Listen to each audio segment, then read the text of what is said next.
Aussi, leur association comme deux frères siamois nous paraît à la fois évidente et pertinente. Déjà, dans une démarche épistémologique, apparaissent très tôt les relations entre l'éducation et le droit.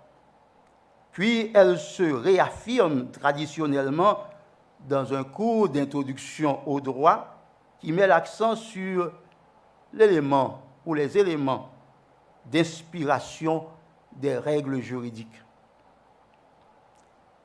Depuis le siècle dernier, les rapports entre le droit et l'éducation s'intensifient dans une trilogie de concentration académique ou thématique, droit, religion, société. Pour presque dire droit, éducation, développement sociétal. Mais quelle éducation? Moyen de transmission du savoir et d'apprentissage conscient ou inconscient, limité ou illimité dans le temps, l'éducation se prête à un triptyque dans ses composantes définitionnelles. Elle peut être formelle, non formelle et informelle, les trois étant souvent complémentaires. Formelle, l'éducation est dispensée de manière organisée et structurée dans les établissements scolaires et dans les universités, suivant une méthodologie appropriée en fixant des objectifs de formation précis et limités dans le temps.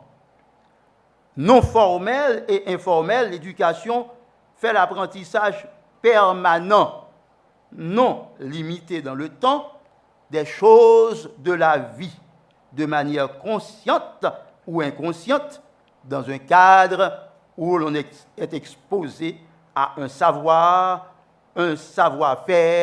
ou un savoir-être. Appliqué au droit, dans le cadre du développement de notre sujet, l'éducation au sens large s'ouvre aux trois moyens d'apprentissage devant dicter le comportement individuel et inspirer le bien-être ou le bien-vivre ensemble dans une société ou dans une communauté quelconque. Elle peut être formelle par l'enseignement du droit